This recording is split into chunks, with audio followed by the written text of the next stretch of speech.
Dziś wyruszymy w nietrudne góry, dobre dla rodzin z dziećmi, by dopisać parę szczytów do zdobyczy korony gór Polski.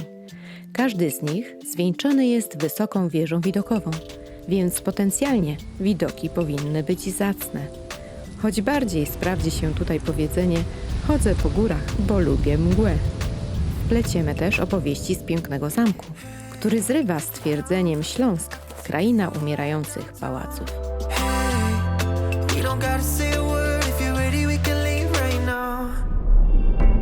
Przygoda, każdej chwili szkoda. Kontynuujemy nasz projekt Korona Gór Polski. Wreszcie zaczynamy dzisiaj od Orlicy i w ten wydłużony nieco weekend mamy dość ambitny plan. Chcemy zdobyć 3 szczyty. Wszystkie z korony. Takie dobrodziejstwo tylko w Kotlinie Kłodzkiej, bo tylko tutaj tak obrodziło pięknie pasmami górskimi. Za mną miał być cudowny widok.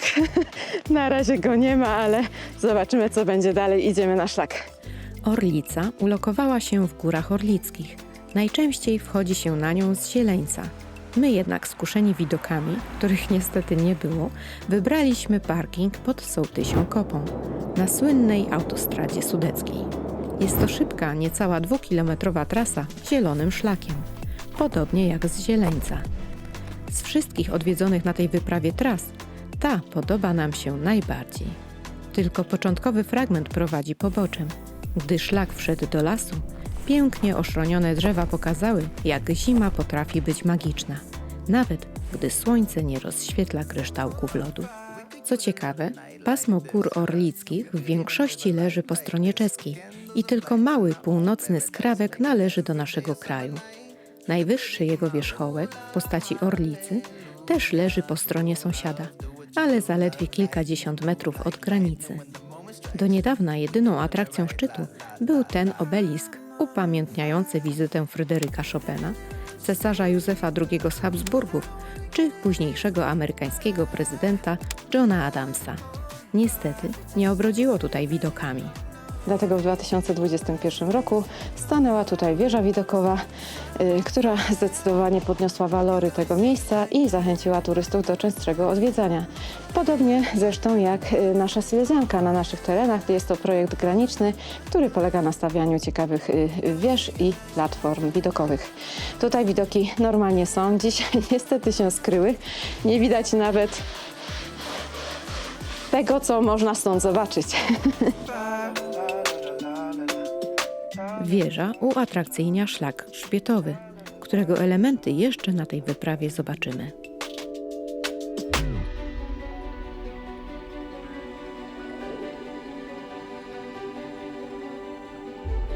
Za bazę wypadową posłużył nam zamek Sarny w Ścinawce Górnej.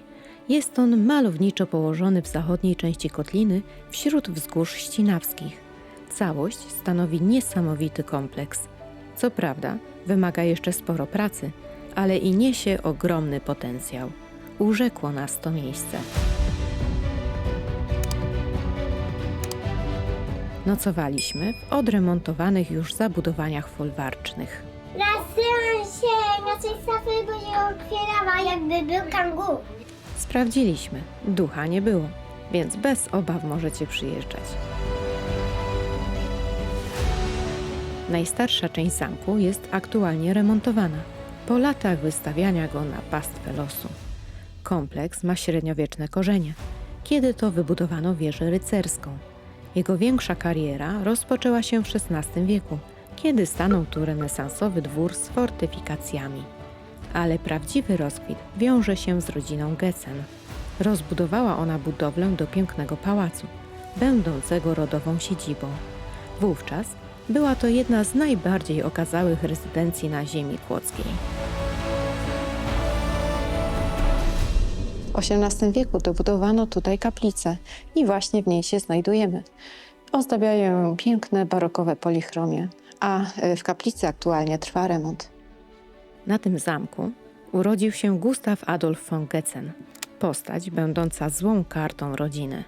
Był on gubernatorem niemieckiej Afryki Wschodniej, w czasach, gdy wybuchło tam powstanie Mai-Mai.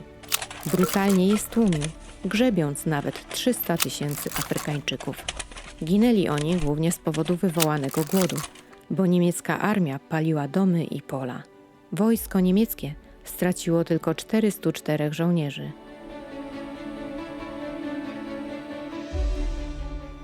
Do opowieści zamkowych jeszcze wrócimy, a tymczasem posileni bardzo dobrym hotelowym śniadaniem, serwowanym w cudnej dawnej stajni zwanej dziś salą kolumnową, jedziemy zdobyć kolejny szczyt.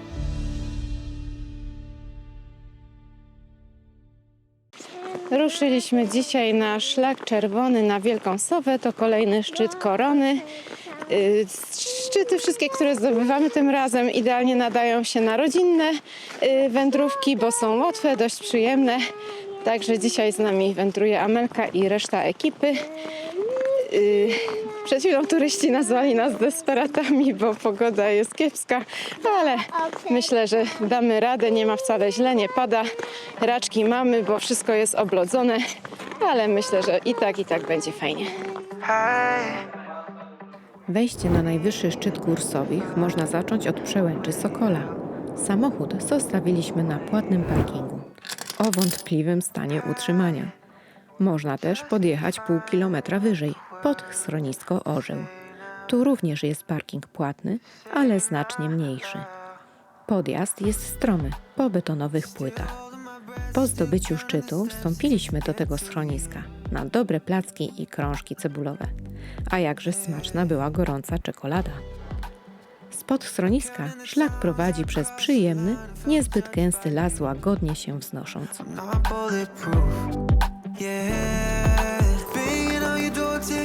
Po drodze napotkać można obelisk upamiętniający Karla Wisena, miłośnika gór Sowich. Aż rozkazujemy krabitkę.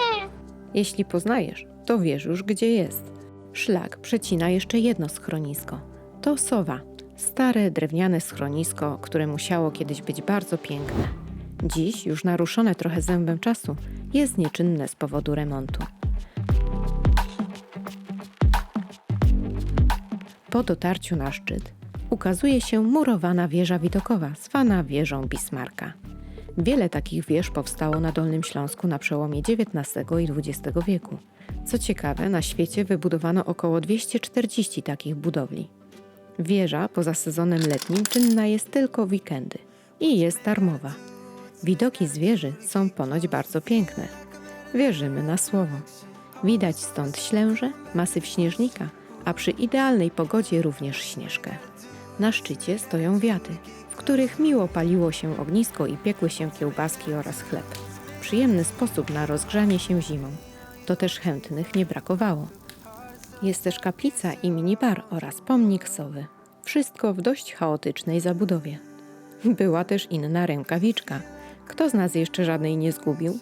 Pochwal się, jeżeli zawsze przynosiłeś komplet do domu. Tym samym szlakiem wróciliśmy do auta i zamkowych opowieści, bo szykuje się królewski epizod. Obiekt w rękach rodziny Getzen pozostawał aż do II wojny światowej. Później został przejęty przez władze PRL-u, kiedy zmienił niemiecką nazwę Scharfenegg na Sarny. Odtąd zamek zaczął podupadać. Najwięcej szkód przyszło po 1989 roku. Groziło mu nawet całkowite zawalenie. A czy wiecie, że w 2010 roku zamkiem zainteresował się sam książę Karol, dzisiejszy król Anglii? O mało co, a to tutaj spędzałby swoje urlopy. Jego fundacja Save Britain's Heritage bardzo poważnie to traktowała. Toczyły się również rozmowy księcia z ministrem kultury w sprawie przejęcia zabytku. Na przeszkodzie stanęły procedury. Zamek wystawiono na przetarg, do którego fundacja nie podeszła, bo pierwotna umowa była inna.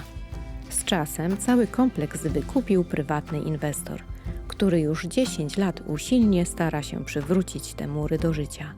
Kawiarnia to jedno z pierwszych miejsc, które już zostały ślicznie zrewitalizowane na zamku, ale całe miejsce wymaga jeszcze bardzo dużo pracy, a właśnie wizyta w takim miejscu pomaga w tej rewitalizacji. Muszę przyznać, że zarówno kawiarnia, jak i wcześniej wspomniana sala kolumnowa, która po śniadaniu staje się pyszną restauracją, mają bardzo klimatyczny wystrój. Czuć tutaj odzyskanego ducha tego miejsca. Pojedzone i popite, to śmiało w Góry Bystrzyckie. Trzeci szczyt, Jagodna, jest chyba najłatwiejszym z przywołanych w tym filmie, ale o najdłuższym podejściu. Samochód zostawić można przy klimatycznym schronisku Jagodna na przełęczy Spalona. Tutaj również raczyliśmy się pysznymi ziemniaczkami, zwanymi przekąską pilarza. Koniecznie ich spróbujcie, z sosem smakują wybornie, po górskich trudach, szczególnie zimą. Była też pyszna gorąca czekolada i rozgrzewający grzaniec. Oczywiście była to nagroda za zdobycie szczytu, a na ten prowadzi niebieski szlak. Jest on bardzo wygodny, o małym nachyleniu. Szutrowy, więc chyba nawet z wózkiem można tutaj spacerować. Zimą to trasa narciarstwa biegowego, co warto mieć na uwadze. Mgła nie odpuszcza, ale my również. Obok Jagodnej znajdujemy nieco wyższy szczyt o 8 metrów, jest to Sasanka, a właściwie Jagodna Północna. Rozwiązaniem tej zagadki jest podwójny wierzchołek. To podobna sytuacja jak w Górach Świętokrzyskich z Łysicą i nieco wyższą Agatą. W obu tych przypadkach to niższe, ale bardziej popularne wierzchołki należą do Korony Gór Polskich. A tutaj idziemy praktycznie od przełęczy Spalona, cały czas taką wygodną autostradą, ale narciarzy nie ma, bo właściwie jest tylko lód, tylko troszeczkę śniegu i warunki nie są do tego chyba najlepsze dzisiaj. Na wierzchołku stanęła wieża widokowa, zresztą w ramach tego samego projektu co wieża na Orlicy. Dzięki niej można podziwiać widoki na Góry Orlickie i masyw Śnieżnika. Tak przynajmniej twierdzą ci, którzy mieli więcej szczęścia do pogody. Miał być film widokowy, ale niestety nie pykło. Właściwie zrealizowaliśmy już plan w 100%, ale dzisiaj wracając już do domu, postanowiliśmy jeszcze wyskoczyć na jeden szczyt, bo co prawda mamy zaspokojony głód wrażeń, ale nie zaspokoiliśmy głodu widoków. Ruszamy na Kłodzką Górę, czyli najwyższy szczyt Gór Bardzkich. Chociaż wstaliśmy z ładnym słoneczkiem, a teraz znowu dookoła kłębią się chmury, więc z tymi widokami znowu może być różnie. W miejscu, gdzie zostawiliśmy samochód na przełęczy Łaszczowa, rozpoczynają się dwie rowerowe pętle enduro. Jedną z nich przemierzaliśmy kilka lat temu. Jak widać, pogoda niewiele się wtedy różniła. Szlak jest miejscami dość stromy, a w szczególności przy wejściu na Ostrą Górę, ale Amelia dała radę. Było dużo błota, a miejscami lód. Na szczęście nie szliśmy w totalnej mgle i czasami jakieś widoki się nam ukazywały. Aha, znaleźliśmy kolejną rękawiczkę. Co wy, sznureczków potrzebujecie? Na Kłodzkiej Górze stanęła, a jakże, wieża, mierząca 35 metrów wysokości. Stanowi najwyższą z odwiedzonych przez nas tym razem. Nie wiem co bardziej, jej wysokość, konstrukcja czy przeraźliwe piski, jakie wydaje w czasie tak silnych wiatrów, a może fakt, że ten wiatr chciał nas po prostu zrzucić ze schodów, sprawiły, że ten metalowy potwór nas pokonał. Doszliśmy tylko do drugiej z 4 platform. Dobra, doszliśmy do drugiego poziomu. Tak wieje, tak piszczy, że nie decydujemy się iść dalej. Zresztą sami posłuchajcie, jak wieża śpiewa.